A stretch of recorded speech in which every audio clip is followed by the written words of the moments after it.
어제까지 5거래일 연속적으로 신고가를 경신해냈습니다. 간밤 미국 시장은 FOMC 경계 모드의 신고가 부근에서 다소 숨고르기 양상에 들어갔습니다. 오늘 우리 시장도 여기에 크게 영향을 받을 것으로 예상되는데요. 기정사실화된 금리 인하, 여기서 추가적으로 시장이 확인해야 될 내용들에 포커스를 맞춰갈 것으로 보입니다. 프리마켓 시세에서는 어제와는 또 다른 면모로 시장 출발이 예상되고 있습니다. 흐름 보시죠. 자, 먼저 반도체 투톱입니다. 어제 전체적으로 외국인들이 1조 원 넘게 우리 시장을 담았는데요. 여기서 거의 80% 이상이 반도체 투톱으로 집중되는 양상이었습니다. 1조 원 정도의 자금이 삼성전자로 들어갔는데요. 신고가 경신, 연고가를 경신한 이후에 삼성전자는 1% 숨고르게 들어가 있고요. SK하이닉스 역시 0.5% 약세 움직임 프리마켓 시세에서 확인되고 있습니다. 최근 테슬라의 반격과 함께 저점에서 반등을 주며 어제 주요 이평선 21선을 대거 회복했던 2차전지, LG엔솔이 0.6%, 에코프로 그룹주, 특히 에코프로가 1%의 반격을 도모하고 있습니다. 바이오 안에서는 알테오젠 쉬어가고요. 펩트로는 0.7% 올라가며 오늘도 비만의 하루가 될지 움직임 보셔야겠네요. 추가적으로 보겠습니다. 하위권에서는 조선주들이 분위기 좋습니다. HD 현대중공업이 0.8%가량의 상승 움직임 나오고 있고요. 자동차 쪽으로는 일본의 관세가 우리보다 낮아지면서 가격 경쟁력을 잃은 자동차 같은 경우에는 비교적 가격 주가 측면에서는 제자리를 잘 지켜내고 있는 흐름인데요. 오늘은 오히려 또 반등을 도모하고 있습니다. 자, 다음 넘어가 봅니다. 거래량을 동반하면서 움직이는 쪽의 힌트인데요. 삼성전자 거래 동반하면서 빠지고 있다는 점 유의해서 살펴볼 필요가 있겠고요. HD 현대중공업 포함 세진중공업, 한화오션, 고점에서 살짝 쉬어갔던 조선주들이 오늘 상승 움직임 예상되고 있습니다. 흥구석유가 10%의 급등 움직임으로 지금 가자지구에서의 지상전 이야기가 나오면서 10%의 급등 양상으로 이 분쟁 속에서 크게 튀어오르는 모습 확인되고 있고요. 루미르가 어제에 이어서 추가적으로 0.4% 올라 조선주의 뉴페로 등극하고 있습니다. 자, 다음 주요 포인트로 넘어가 보겠습니다. 9월 FOMC 이제 내일이면 결과 발표가 나오게 될 텐데요. 이틀간의 회의가 시작이 됐습니다.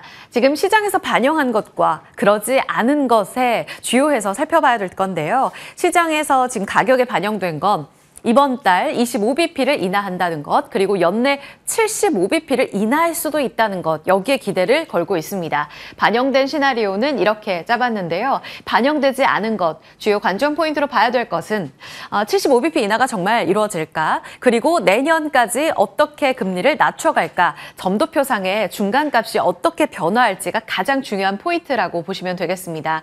남은 FOMC는 11월 초, 12월 중순이 되겠고요. 만약에 75bp가 이루어지지 않는다면 내년에는 금리 인하의 속도가 더 가팔라질 것이다라는 게 월가의 예상인데요. 점도표 지금 연준 위원들이 어떻게 그 금리 경로를 체크하고 있는지가 가장 중요하겠습니다. 그리고 두 번째 관전 포인트도 사실은 연결선상에 있는데요. 이번에 정말 많은 지금 시장에서는 25bp 인하가 우세한 상황이지만 깜짝 동결 가능성도 있다라고 열어두는 곳이 많습니다. 그렇기 때문에 이번에 연준 이사들 가운데서 소수 동결 의견이나 소수 비컷 의견이 나오게 된다면 경제 진단에 있어서 이견이 있다는 건데 그 해석의 차이가 매우 중요할 것으로 예상되고 있습니다. 경기 진단, 그러니까 물가는 어느 정도 안도하고 지금 고용 쇼크에만 맞춰서 인하를 진행하겠다는 건데 여기에 있어서 이견이 있다면 동결과 비컷의 의견은 어떻게 가져가게 될지 주요 포인트로 두 번째 보셔야겠고요. 마지막으로는 연준 위원들의 지금 3명의 친트럼프 이사들이 지금 배치가 되어 있는 상황이죠. 독립성 다시 한번 시험대에 오를 것으로 보입니다. 연준 이사의 구성 변화에도 이번에 어떤 의견과 이견과 함께 이사의 변화가 있을지 이것이 변수로 작용할 가능성이 크기 때문에 함께 확인해 볼 필요가 있겠습니다. 자, 이렇듯 일단은 이번부터 올해 처음으로 미국에서는 금리 인하가 단행될 것으로 예상되는데요. 금리 인하 사이클이 이렇게 시작이 되면 이제 가팔라질 사이클에 힘입어서 유동성 장세 본격적으로 움직일 수혜주에 관심을 갖게 될 것으로 보입니다. 이미 지난달부터 해서 꿈틀꿈틀 움직였던 바이오 헬스케어를 포함해서 이번 달까지 고공행진을 보이고 있는 반도체와 기술주, 그리고 저점에서 조금씩 분위기를 잡아가고 있는 2차 전지, 그리고 AI 로봇과 관련 관련돼서도 최근에 일부 반등을 주면서 순환매의 한 양상을 그려가는 모습이었습니다. 그리고 건설 리츠도 이미 리츠 중심으로는 크게 올라온 양상이고요. 여기엔 빠져있지만 금융 같은 경우에도 사실상 은행의 경우에는 금리 인하에는 피해주로 정통적으로 이야기를 하고는 있지만 실적 개선이라든지 유동성 장세 측면에서는 증권주가 크게 수혜를 볼 거다라는 의견들도 함께 있어서 체크가 필요하겠습니다. 비트코인 더불어서 가상화폐와 스테이블 코인까지도 수혜주 안에서 움직임을 따라가 볼 필요가 있겠는데요. 최근까지의 움직임을 본다면 반도체가 단연 그 주도권을 잡고 달려가는 모습이었습니다. 하지만 이제 코스닥 쪽으로 매기가 좀 확산되지 않을까 하는 기대감도 여전히 있습니다. 이번 달 들어서면서 같이 올라가긴 했지만 압도적으로 지수 쏠림이 극명한 이런 모습을 보여줬습니다. 특히 어제가 정점에 달했는데요. 지수는 신고가 3,452포인트 선을 기록하면서 지수가 11거래일 달렸고요. 신고가는 5거래일 연속 경신을 해냈습니다. 정말 50년 만에 돌아오는 그리고 48년 만에 다시 맞는 저유가, 저환율, 저금리의 이 3저 현상 속의 유동성 장세다라고 고 있던데요. 이런 움직임 안에서도 하락 종목은 다수였습니다. 거의 600개에 달하는 하락 종목, 그리고 상승 종목은 297개에 달하면서 쏠림 현상이 극명했던 것을 어제장에서 확인할 수 있었습니다. 외국인이 코스피를 1조 원 넘게 담았는데 삼성전자 1조 1,000억 원 담았습니다. 사실상 삼성전자를 사면서 우리 시장을 산다고 볼 수도 있겠지만요. 한 종목으로 쏠려갔고요. 그 다음으로 두산에너빌리티, SK하이닉스 쪽으로만 1,000억 원대 매수가 들어왔고 나머지 쪽으로는 수급이 거의 들어가지 못하는 모습이었습니다. 수급의 쏠림, 이렇게 되면 반도체뿐만 아니라 산업재 쪽으로의 대형 섹터로만 집중되게 된다면 상당히 온도차가 벌어지게 됩니다. 하지만 금리 인하를 통해서 우리가 두 번째로 살펴볼 수 있는 포인트는 결국 코스닥 쪽으로도 매기가 돌까, 확산될까의 여부에 집중할 필요가 있을 것 같고요. 그런 측면에서 이제 코스닥은 연고점인 851선에 도달해 있지만 어제 11거래일 만에 조정을 받았죠. 앞으로 갈 길이 멉니다. 작년의 고점 920, 재작년의 고점 956포인트, 그리고 유동성 장세, 정말 팬데믹 이후에 돈이 극심하게 풀렸을 때 1000포인트까지 갔었던 이력을 감안해 봤을 때 아직은 여력이 충분하다는 게 증권가의 의견입니다. 경계 시기는 아직, 그러니까 차익 실현 측면에서는 내년 하반기에 인플레 재점화 시기가 다가올 때 그때 챙겨도 늦지 않다라는 의견을 지금 유한타 증권에서는 꼽고 있습니다. 참고해 보시고요. 이번에 봐야 될 FOMC 그 이후에 코스닥의 주역들이 본격적으로 랠리를 펼쳐갈지 이 부분이 가장 중요할 것으로 보입니다.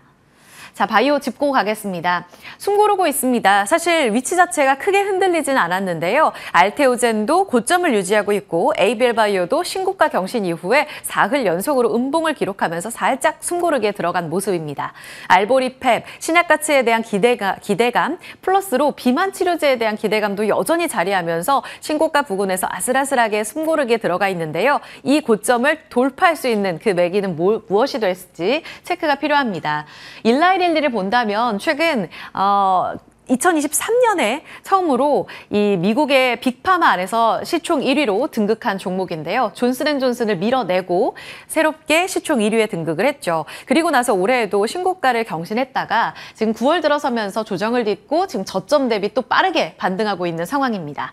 22%가량의 반등 여력을 보여주고 있는 상황. 비만의 쌍두마차인 노보노디스크와 일라이릴리가 최근 들어 특히 YTD로 봤을 때 극명하게 수익률 차이를 보여줍니다. 일라이릴리는 마이너스 1%로 저점 대비 반등하면서 거의 플러스 전환 임박했는데요. 노보노디스크는 마이너스 43%에 머물러 있습니다. 얼마 전에 지금 구조조정에 들어갔다라는 내용들까지도 전해지고 있는 상황이죠. 간밤에 주 1회 주사제 단독요법의 임상 3상을 발표했는데 나쁘지 않은 성과를 보여주긴 했습니다. 그리고 일라릴리 같은 경우에도 우포글리프론 연내 FDA 허가라는 모멘텀을 기다리고 있는 상황이죠. 미국의 투자까지 단행한다라는 내용입니다. 최근 나왔던 리포트에 따르면 일라릴리 쪽으로 조금 더 무게를 싣고 프리미엄을 받을 수 있다라는 내용을 지금 NH투자증권에서는 꼽고 있는데요. 이렇게 봤을 때 릴리 우리의 잠재력을 보고 노보노디스크 대비 프리미엄을 계속해서 가져가게 된다면 마운저로 중심으로 했을 때 추가적으로 우리의 수혜를 받을 수 있는 종목은 누가 될 것인가 이렇게 세 기업을 꼽고 있습니다.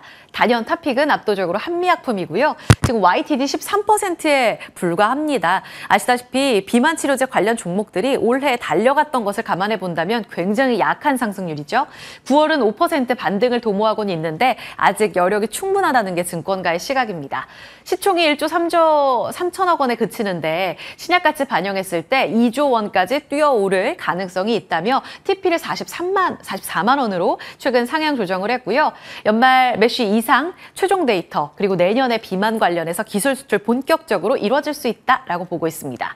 다음으로는 차선호주 D&D 파마텍과 G2G 바이오인데요. D&D 파마텍은 최근 메세라와의 협업에 있어서 프리미엄을 주가 크게 받고 있는 종목입니다. 메세라가 연말에 펩타이드 경구용 치료제 일상을 공개하게 되고요. 이 데이터 결과에 따라서 최종적으로 기술 수출 결과가 결정될 것으로 보입니다. 올해 들어서만 200% 넘게 올랐고요. 지금 고점에서 2%가량의 9월 반등을 도모하고 있습니다. 주가 잠깐 볼까요? 지금 프리마켓 시세에서 한미약품은 0.6%가량의 상승 움직임을 타고 있습니다. 44만 원까지의 여력을 본다면 충분한 자리고요. D&D 파마텍 지금 보합권의 등락을 보여주고 있는데요. G2G 바이오가 최근 들어서 강합니다. 지난달 지금 새롭게 상장을 했고 신규 상장주 쪽으로 수급이 좀 빠르게 들어갑니다. 이번 주 초였었죠. 15일에 보험의 예수 물량이 풀릴 것으로 예상되면서 락업 물량 주의하라는 증권가의 시각이 있었는데요. 그날도 22% 올랐습니다. 그리고 나서 계속해서 오름세를 기록하고 있는 G2G 바이오까지도 움직임 확인 필요합니다. 그리고 다시 조방원의 시간이 올까요? 어제는 방산과 원자력, 산업재 안에서도 이 두 섹터의 외국인 수급이 집중되는 양상을 보였습니다. 조금 전 보신 프리마켓에서는 조선주가 오늘 또 강할 것으로 예상이 되는데요. 조방원의 시간이 온다면 지금 신고가를 쓰고 있는 방산주들의 의미를 좀 찾아볼 필요가 있습니다. 하나 에어로스페이스는 어제 5% 올라서 신고가 104만 원을 돌파했는데요. 이게 7월 31일에 나왔던 장중 전 고점 103만 원을 뚫어낸 겁니다. 드디어 104만 원이라는 새로운 신고가를 한 달여 만에 재돌파한 상황. 어제는 이스라엘 가자지구 지상전이 시작됐다라는 내용이 전해지면서 투심적으로 다시 상승 움직임을 나타내는 모습이었습니다. 외국인도 적극 담았고요. 여기서 추가 돌파 양상은 계속해서 스웨덴 중심, EU 중심으로 방위비를 늘려가는 데 있어서 다시 한번 기회를 잡아볼 타이밍인가 고민이 필요하겠고요. 잠시 후 시간 되면 여쭤보겠습니다. 현대로템도 어제 3% 올라 신고가 22만 원을 돌파했고요. 6월 말일에 곧 경신했었던 21만 원의 신고가를 어제 역시 한 달 반 만에 뚫어낸 겁니다. 이 힘은 외국인에서 나왔고요. 400억 원 넘게 담는 모습이었습니다. 오늘까지 수급이 이어진다면 대장주 쪽으로 담아가야 될지, 오늘 튀는 풍산 쪽으로 또 공략을 해봐야 될지 자리 옮겨서 고민 나눠보겠습니다.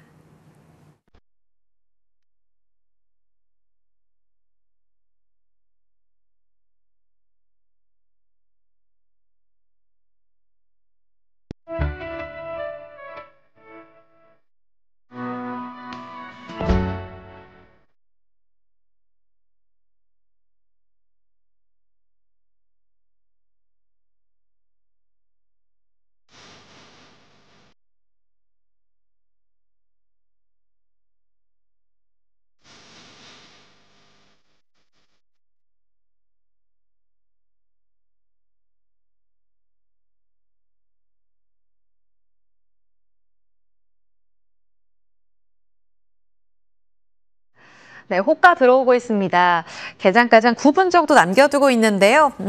오늘 12거래일 만에 쉬어가나요? 코스피가 3,436선 약세 출발, 코스닥은 어제 이어서 약보합권 851선 출발 예상됩니다. 김태성 ISF 본부장, 이주 SB인베스트 본부장입니다. 두 분 어서 오세요. 네, 안녕하세요. 오늘 두 분 의견이 너무 중요할 것 같아요. 지금 약세로 돌아서 있는 이 방향성 안에서 답을 어떻게 찾아야 할지 일단 반도체부터 가보겠습니다. 김태성 본부장님, 네. 어제 삼성전자로 외국인이 1조 원 넘게 담았고 우리 시장을 거의 삼성전자에 집중해서 담는 모습이었는데 오늘 빠집니다. 아직 수급은 안 나왔는데 투톱에서 다 이렇게 마이너스가 나오니까 이제 쉬어가겠다는 것인가? 고점에서 흔들리게 되면 우리가 개장해서 뭘 봐야 돼요? 일단 전 세계 시장 투자자분들의 눈이 내일 아침 연준의 이제 금리 발표에 모두 다 집중이 되고 있는 상황. 그리고 이제 이번 주 금요일 같은 경우에는 미국 증시 기준으로 보면 역대 최대 규모의 어떻게 보면 선물 옵션 동시 만기를 지금 준비하고 있는 한 주이기 때문에 저는 우리나라 반도체 IT를 뿐만 아니라 대형주들에 대한 욕심은 잠시 내려놓아야 되지 않을까라는 생각이 듭니다. 그러니까 지난주 이번 주 사실 삼성전자도 그렇고 SK하이닉스도 그렇고 현물, 선물 계속해서 이제 외국인들의 매수세가 지금 강하게 들어온 상황이거든요. 여전히 저는 반도체 IT라든지 테크주들에 대한 긍정적인 뷰를 말씀드리겠지만 기술적으로, 시기적으로 오늘과 내일 그리고 이제 내일 모레까지는 조금은 쉬어갈 가능성을 좀 열어두고 봐야 되지 않을까라는 생각이 들고 있고 더 중요하게 봐야 되는 것은 뭐냐면 오늘 우리나라 반도체 시장에서 만약 우리가 생각한 것보다 더 강한 정체 혹은 실망 혹은 차익 매도 물량이 나왔을 때 이 수급이 어디로 가는지 여부를 좀 체크를 해볼 필요는 있을 것 같습니다. 최근 반도체 IT가 굉장히 강하게 상승을 하면서 조선이라든지 방산 같은 경우에는 방산은 아니죠. 조선 같은 경우에 좀 많이 쉬었거든요. 근데 이 조선 쪽으로 이제 수급이 넘어가는지 여부도 꼭 한번 체크를 해보시는 게 저의 첫 번째 포인트가 될 수 있을 것 같고요. 두 번째로는 어제 양대 시장이 수급적으로 굉장히 극단적으로 괴리가 컸었던 하루였습니다. 코스피는 강했지만 반대로 코스닥은 음봉이었지 않습니까? 오늘 이제 코스피의 약세가 이 코스닥 쪽으로 만약에 전환이 된다면 코스닥에서 어떤 섹터를 살 것이냐, 2차 전지를 살 것이냐, 아니면 로봇을 살 것이냐, 제약바이오를 살 것이냐 이것을 먼저 확인을 한 다음에 외국인들이 이제 수급을 이동하는 섹터 쪽으로 좀 빠르게 움직이시는 게 더 맞지 않을까라는 의견 드려보도록 하겠습니다. 일단은 FOMC 결과 이후에 시장 방향 봐야 되니까 네. 반도체 섣불리 들어가시기보다는 수급 이동부터 체크하자.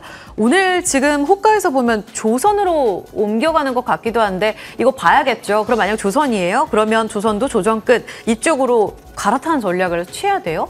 일단 오늘 하루만 가지고 반도체 IT가 쉬어가니 이제 조선이 간다라고 평가를 하기에는 좀 어렵습니다. 그러니까 오늘 같은 경우에는 여러분들이 기준점을 삼아야 될 것 같아요. 반도체 IT와 지수가 정체되었을 때 조선으로 간다. 근데 조선으로 간다가 만약에 확실시 되었을 때 조선 내에 어떤 종목이 오늘 가장 강할 것이냐를 체크를 하는 날이지 그 강한 종목을 쫓아가서 지금 붙기에는 다소 어려움이 있을 수 있다. 지난주와 이번 주 조선주도 트레이딩 하실 때 가장 어려웠던 점이 뭐였냐면 초반에 굉장히 강했다가 장 중후반부에 윗골이 달리면서 내려오는 패턴들이 많았지 않습니까? 그래서 오늘 종가까지의 어떤 조선주들의 강세가 이어진다면 내일과 내일 모레 혹은 다음 주까지 연속성을 기대해 볼 만하지만 장 초반의 움직임에 너무 빠르게 판단을 하는 것도 좀 위험할 수 있다라는 의견까지 드려보도록 하겠습니다. 한화오션이 너무 강한데 여기 유혹에 흔들리지 말라는 말씀으로 들리기도 하고 한화엔진 또 2%의 급등 움직임이거든요. 그리고 꾸준히 말씀해 주셨던 기자재단 안에서 세진중공업도 달려갑니다. 3.7%. 이거 잠깐 여쭤볼까요? 세진중공업 휴식 끝인가요? 일단 사실 조선주와 조선 기자재주들은 이미 가지고 계실 겁니다. 가지고 있으신 상태에서 이것을 지금 빠르게 매도를 해야 될까 아니면 더 사야 될까 고민들을 좀 많이 하셨을 텐데 오늘 이렇게 시세가 나오는 모습을 좀 보이고 그리고 좋은 성과를 내고 계시다면 저는 일정 부분은 좀 챙기시는 게 맞지. 기존에 없으셨던 분들이 그래 다시 한번 지금도 조선이구나라고 저는 공격적으로 들어오기에는 다소 부담스러울 수 있다. 제가 7월 28일 날 말했음에도 불구하고 벌써 100%가 넘은 지금 상승률을 보이고 맞아요. 있는 상황이라 이렇게 되면 아무리 좋은 기업이라 할지라도 과열권 과한 슈팅이라고 저는 해석을 하는 게 맞다는 의견 드리겠습니다. 알겠습니다. 다음으로 넘어가 볼게요. 이주호 본부장님, 막 하고 싶은 이야기 많으셨죠? 지금 시장 안에서요. 바이오 좀 여쭤보고 싶은데요. 알테오젠이 아까 프리마켓 시세보다 호가에서 더 강해집니다. 50만 원 회복 움직임이 나오고 있어요. FOMC 직후라면 이제 소부장도 많이 달렸잖아요. 바이오의 타이밍이 올 텐데 여기서 종목 고를 때 뭘 봐야 될까요? 네, 역시나 지금 대장주 보시는 게 맞을 것 같고요. 대장으로 네, 가자. 아니면 뭐 CDMO라던가 결국엔 바이오시밀러 쪽일 것 같습니다. 그리고 플랫폼 기술 이전에 대한 모멘텀이 있는 기업들 많은 분들이 다들 알고 계시는 종목들이 대부분이고요. 그래서 제가 봤을 때는 오늘 만약에 반도체 쉬어가면서 코스닥의 소부장당도 같이 빠지면은 아무래도 제약바이오 쪽으로 갈 가능성이 높지 않을까 이렇게 보고 있기 때문에 예. 역시나 저는 항상 바이오 말할 때 누누이 말씀드리지만 단순하게 신약 모멘텀 있는 기업보다도 플랫폼 기술력, 기술 이전에 대한 부분들 이런 쪽으로 보시면 좋겠고 지금 유한양행이 저는 굉장히 좋아 보여요. 유한양행? 네, 왜냐하면 지금 이 렉나자에 대한 매출 이런 것들이 지금 상반기에만 1조가 넘었기 때문에 하반기에도 호실적을 노려볼 수 있겠고 그다음에 보통 이제 이렇게 FDA 승인 받은 기업이 또 받거든요. 그래서 추가 파이프라인에 대한 기대감까지 가져올 수 있기 때문에 저는 조금 조정 나왔고 좀 그나마 이제 모멘텀이 좀 있는 기업들 그리고 지금 시세가 안 나온 기업들 보신다고 한다면 저는 오히려 유한양행 쪽으로 접근해 보시는 것도 나쁘지 않겠다 이렇게 말씀드리겠습니다. 오, 유한양행이 덜 갔군요, 정말. 연고점 한참 밑에 있습니다. 관심 가져보시고요. 그리고 오후 쟁점때 나와주셔서 알테오젠 움직임도 이야기가 많이 나왔었는데요. 오늘 알테오젠의 추가적인 양상 움직임도 지켜보도록 하겠습니다. 두 분의 종목으로 가볼까요? 김태성 본부장님, 루닛 주셨습니다. 어제 의료 AI 굉장히 좋았잖아요. 네. 한철 아니라고 보시는 거예요? 저는 계속 좀 관심 있게 보셔야 될 것 같다는 생각이 듭니다. 사실 제 마음속의 원픽은 네. 지금 관세가 지금 부각이 됐기 때문에 사실 전력기기를 좀 말씀드리고 싶은데 이미 뭐 전력기기는 다들 아시는 것 같아서 그것을 제외하고 놓고 보면 관세 영향이 가장 적은 산업을 좀 선택하는 게 맞다는 생각이 들어서 여러 가지를 보다가 저는 AI 의료 쪽을 보신 게 맞지 않을까라는 생각이 드는데 우리나라뿐만 아니라 템퍼스 AI라고 하는 미국 기업도 전일 소프트웨어 쪽에서 굉장히 좋은 모습을 보였다는 것을 좀 참고해 보실 필요는 있을 것 같고요. 이제 루닛을 제가 원픽으로 가지고 왔지만 루닛과 함께 봐야 될 기업들 중에 대표적으로 저는 뷰노 그리고 이제 고영과 같은 기업들은 여전히 이제 꾸준히 좀 보셨으면 좋겠다는 생각이 들고 있고 결국에 이제 AI를 통한 영상 진단 산업은 계속 성장을 하고 있는 상황입니다. 물론 이제 루닛이 기록하고 있는 시가총액 대비 아직까지 성과가 빠르게 나오고 있지 않는 상황이라 다소 아쉬운 상황일지 모르더라도 저는 손절가 4만 원이라는 가격대 밑으로만 내려오지 않는다면 5만 5천 원이라는 가격대까지 한번 목표까지 잡고 대응해볼 수 있겠다는 의견 드리겠습니다. 루닛이 등장을 합니다. 5만 5천 원까지 보자. 뷰노, 고영. 최근에 고영 이야기도 많이 해주셨고 지난주 뉴로픽까지 의료 AI 지켜보고요. 이주호 본부장님은 SL 주셨습니다. 네. 와, 자동차 최근 분위기가 좀 싸늘하잖아요. 분양해도 돼요? 싸늘하죠. 근데 SL 같은 경우는 최근에 좀 시세가 나왔던 이유가 예. 이제 로봇 사업으로 진출한다는 점입니다. 그래서 지금 저 며칠 전에 저렇게 급등이 나왔었던 이유가 바로 그 부분이었고요. 결국에는 지금 현대차가 이번 주에 뉴욕에서 인베스터 데이를 진행할 예정인데 어쨌든 이 모멘텀도 있고 보스턴 다이내믹스 향 이제 로봇 다리와 관련된 부분 공급 모멘텀까지 보시면 좋겠습니다. 목표가는 42,000원, 손절가는 3만 원 말씀드릴게요. 로봇입니다. SL 기억해 주시죠. 약세 출발 예상되고 있는 시장 분위기 반전을 기대해보면서 시장 문 열고 추가 이야기 이어가겠습니다.